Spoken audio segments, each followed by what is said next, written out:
যে সিরাতের বই পুস্তকগুলি লেখা হয়েছে তার মধ্যে বিশেষ করে 3টি গ্রন্থ এবং 3টি বইয়ের আপনাদের সামনে বর্ণনা দিতে যাচ্ছি।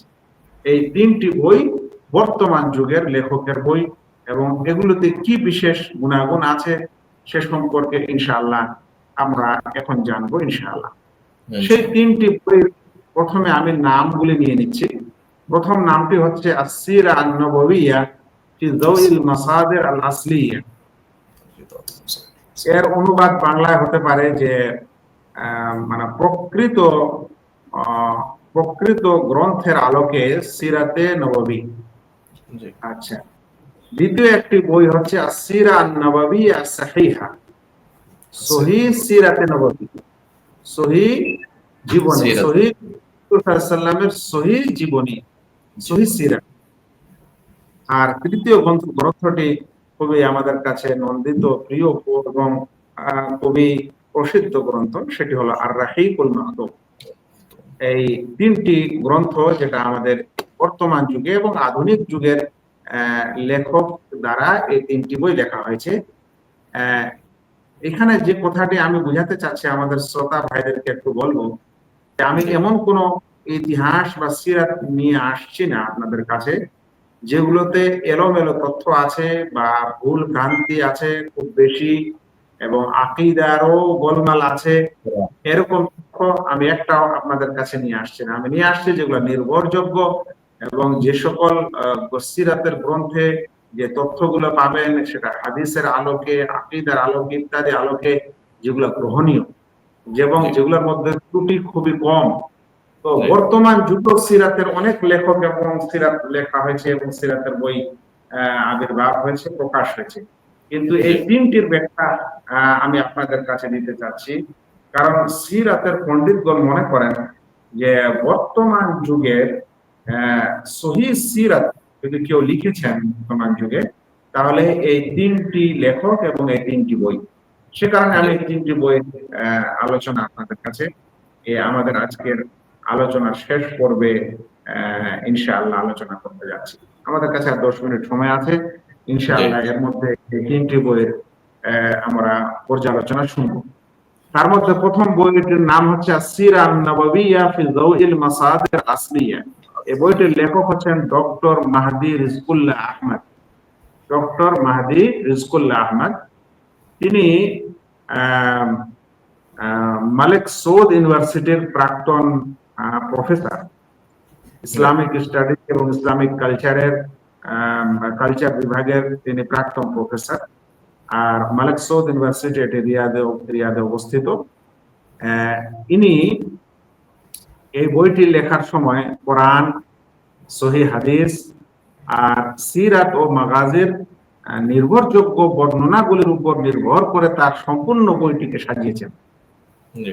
আর এই বইটির প্রায় পৃষ্ঠা সংখ্যা প্রায় 900 থেকে 930, মানে 900 অধিক এই বইটির পৃষ্ঠা সংখ্যা। আর এই বইয়ের প্রথম প্রকাশ হয়েছে 2012-তে। তো এই জন্য বলছিলাম এটা আধুনিক যুগ। তো আধুনিক যুগে আমাদের গত 2012-তে আস-সিরা আন-নববিয়্যা ফি যাওইল মাসাদির আল-আসলিয়্যা ডক্টর মাহদী রিজকুল্লাহ আহমদ নামে একজন বিশেষ পণ্ডিত, যিনি মালিক সৌদ ইউনিভার্সিটির প্রফেসর এবং ইসলামী গবেষণা এবং ইসলামী রিসার্চ বিভাগের তিনি বিশেষ ওস্তাদ ছিলেন, তিনি এই বইটিকে লিখেছেন। এই বইটি সত্যিকারে সঠিক সিরাত বিবেচনা করার জন্য এবং জানার জন্য একটি মধ্যম কোয়ালিটির বই, না কয়েক খণ্ডে আছে আর না অল্প আছে যাতে পড়ে মানুষের মন ভরে না। তো না তো এখানে খুব বেশি আর না খুব কম, একটি মধ্যম মানের তথ্য দ্বারা সাজানো সঠিক একটি সিরাতের বইয়ের নাম হচ্ছে আস-সিরা আন-নববিয়্যা ফি যাওইল মাসাদির আল-আসলিয়্যা। বর্তমান যুগের সিরাত গুলির মধ্যে আরেকটি সিরাতের নাম হচ্ছে আস-সিরা আন-নববিয়্যা আস-সাহিহা। আস-সিরা আন-নববিয়্যা আস-সাহিহা। এই বইয়ের লেখক হচ্ছেন ডক্টর আকরাম জিয়া আল উমরি। ডক্টর আকরাম জিয়া আল উমরি তিনি একজন ইরাকের লেখক এবং তিনি ঐতিহাসিক। আর তিনি বাগদাদ ইউনিভার্সিটি থেকে মাস্টার্স করেছেন। আর আইন শামস এই ইউনিভার্সিটি থেকে তিনি পিএইচডি করেছেন। আর তার এই বইটি প্রথম প্রকাশ পায় 1994-তে।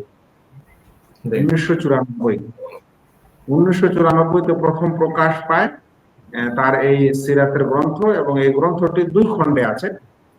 খণ্ডগুলি খুব মোটা মোটা নয়, মোটামুটি এই ধরনের খণ্ড।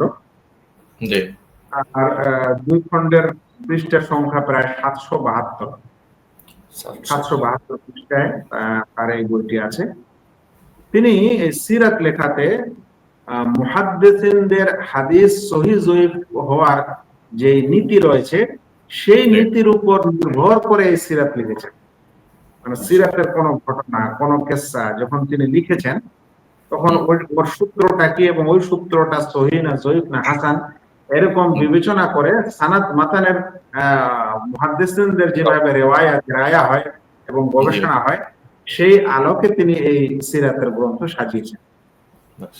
আর তার বিশেষ উদ্দেশ্য ছিল এই যে সিরাত থেকে যেগুলো জাল জয়ীফ কিসসা কাহিনী ও বর্ণনা আছে, সেগুলোকে ছাঁটাই করে দেওয়া।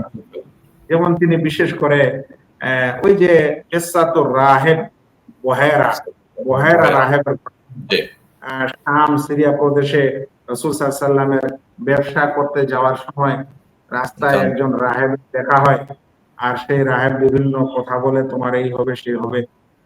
এই ঘটনাগুলিকে তিনি মানে জাল ঘটনা বলে আখ্যা দিয়েছেন, কারণ এগুলোর কোনো সত্যতা নেই। এই লেখক তার এই বই লেখার কারণে মালিক ফয়সাল ইন্টারন্যাশনাল মালিক ফয়সাল অ্যাওয়ার্ড পেয়েছেন। ইন্টারন্যাশনাল মালিক ফয়সাল অ্যাওয়ার্ড একটি ইসলামী জগতের সবচেয়ে উঁচু অ্যাওয়ার্ড। যেমন বিশ্বে আজ সবচেয়ে উঁচু অ্যাওয়ার্ডের নাম হচ্ছে নোবেল, কিন্তু ইসলামী জগতে সবচেয়ে উঁচু অ্যাওয়ার্ডের নাম হচ্ছে মালিক ফয়সাল অ্যাওয়ার্ড। তো মালিক ফয়সাল অ্যাওয়ার্ড, এটা বাদশাহ ফয়সালের নামে এই অ্যাওয়ার্ডটি, যার কার্যালয় এবং স্থানে রিয়াদ। আর সেটা এখনো বর্তমান আছে এবং প্রতি বছর বিশেষ করে ইসলামিক গবেষক, লেখক, চিন্তাবিদ, ঐতিহাসিক, সাহিত্যিক এবং কি ইসলামিক লেখক ও গবেষক যারা ডাক্তারি, ইঞ্জিনিয়ার, বিশেষ করে ডাক্তারিতে যাদের অবদান আছে, ডাক্তার মানে চিকিৎসা জগতে, তো চিকিৎসা জগতেরও থিসিস এবং লেখা ইত্যাদি মিলে যাদের লেখা সবচেয়ে গুরুত্বপূর্ণ হয় এবং সবচেয়ে গ্রহণীয় হয় বা উপকারী হয়, সে সকল লেখক মধ্যে কয়েকজনকে তারা প্রতি বছর অ্যাওয়ার্ড দিয়ে থাকেন। সেই অ্যাওয়ার্ডটির নাম হচ্ছে মালিক ফয়সাল ইন্টারন্যাশনাল অ্যাওয়ার্ড। তো এই সিরাত গ্রন্থটি মালিক ফয়সাল ইন্টারন্যাশনাল অ্যাওয়ার্ড পেয়েছে। সেজন্য এই বইটির এই সিরাত গ্রন্থটির গুরুত্ব আমরা এর মাধ্যমে বুঝতে পারি বা অনুমান করতে পারি ইনশাআল্লাহ। সিরাত গ্রন্থের আমাদেরই দেশের লেখক এবং আমাদেরই সালাফি মানহাজের লেখক এবং আমাদের অনেকের আমাদের শিক্ষকদের শিক্ষক, যদিও আমার সরাসরি শিক্ষক না, কিন্তু বিভিন্ন অনুষ্ঠানে তার কাছ থেকে কিছু শুনেছি, সালাম কালাম হচ্ছে এবং বিভিন্ন কিছু আলোচনা সভায় তার আলোচনাও শুনেছি। তিনি হচ্ছেন আমাদের প্রিয় এবং নন্দিত সম্মানিত লেখক সফিউর রহমান আল মুবারকপুরী। সফিউর রহমান মুবারকপুরী তিনি যে বইটি লিখেন সেই সিরাতের উপর, সেই বইটির নাম হচ্ছে আর রাহিকুল মাখতুম। এই আর রাহিকুল মাখতুম লেখক সফিউর রহমান মুবারকপুরী রাহিমাহুল্লাহ, তার 2006। তিনি এই বইটি লিখেন ওই সময় যখন রাবিতাতুল আলাম আল ইসলামী, একটি সংস্থা যার হেড অফিস মক্কায়, সেই অফিস থেকে একটি ইন্টারন্যাশনাল সিরাত লেখার কম্পিটিশন ছাড়া হয়। আন্তর্জাতিক কম্পিটিশন ছিল সিরাতের উপরে। তো সেই সময় এই লেখক জামিয়া সালাফিয়া বেনারসের শিক্ষক ছিলেন এবং শিক্ষকতা করতেন। তিনি তার শিক্ষকতা করার সময় এই বই বা এই প্রতিযোগিতায় তিনি অংশগ্রহণ করেন। রাবেতাতুল আলাম আল ইসলামের মাধ্যমে যে আন্তর্জাতিক সিরা কম্পিটিশন হয়, সেই কম্পিটিশনে তিনি অংশ নেন। নেওয়ার পর তার সেই লেখা গ্রন্থটি সেই কম্পিটিশনে প্রথম প্রথম হয় এবং মার্কাজ আউয়াল বা ফার্স্ট হওয়ার ফলে তাকে তাকে সেই রাবেতা থেকে অ্যাওয়ার্ড দেওয়া হয়। আর মোটামুটি 171টি বাহাস বা লেখা এই কম্পিটিশনে লেখা হয়েছিল গোটা বিশ্ব থেকে। 171টির মধ্যে 1 নম্বর হয় আমাদের এই হিন্দুস্তানের বিশেষ লেখক এবং বিশেষ গবেষক। এই বইটি মোটামুটি 500 থেকে 600 পৃষ্ঠার মধ্যে প্রায় প্রকাশিত করেছেন। সবচেয়ে বড় কথা হলো যে এই বইটির বাংলা অনুবাদও আছে। আসল বইটি আরবি ভাষায়, অতঃপর উর্দু ভাষায় লেখক স্বয়ং অনুবাদ করেছেন। আর বিশ্বের বেশিরভাগ জ্যান্ত ভাষাতে অনুবাদ হয়েছে, তার মধ্যে বাংলা ভাষাতে অনুবাদ হয়েছে, হিন্দিতে হয়েছে, ইংলিশে হয়েছে, ফ্রান্সে হয়েছে, আরো যেগুলো মানে খুব প্রসিদ্ধ ভাষা, এ সকল ভাষাতেই এই বইটির অনুবাদ হয়েছে। বাংলা ভাষায় আমাদের পশ্চিম বাংলার বাঙালি অনুবাদকরাও করেছেন, আবার বাংলাদেশের অনুবাদকরাও এর অনুবাদ করেছেন। মিলিয়ে ঝুলিয়ে প্রায় 4-5 জন এর অনুবাদক আছে এবং এর অনুবাদ করা হয়েছে। যে কোনো অনুবাদকের বই আপনারা ইনশাআল্লাহ নিতে পারেন, সেটা আপনার জন্য নিজের বাড়িতে রাখতে পারেন। সত্যিকারে যদি সিরাত বিষয়ের আপনার কোনো বই না থাকে আর এই আর রাহিকুল মাখতুম থাকে, কিংবা সিরা নববিয়া সহিহা থাকে বা সিরা নববিয়া ফি যাওইল মাসাদির আল আসলিয়া, এই 3টি বইয়ের মধ্যে যে কোনো একটা থাকে বা 3টি থাকে, আলহামদুলিল্লাহ আপনার কাছে সিরাতের একটি নির্ভরযোগ্য গুরুত্বপূর্ণ বই আছে এটা মনে করতে হবে, যার মাধ্যমে আপনি রাসূল সাল্লাল্লাহু আলাইহি ওয়াসাল্লামের সিরাত পড়তে পারেন, বুঝতে পারেন আর উপকৃত হতে পারেন।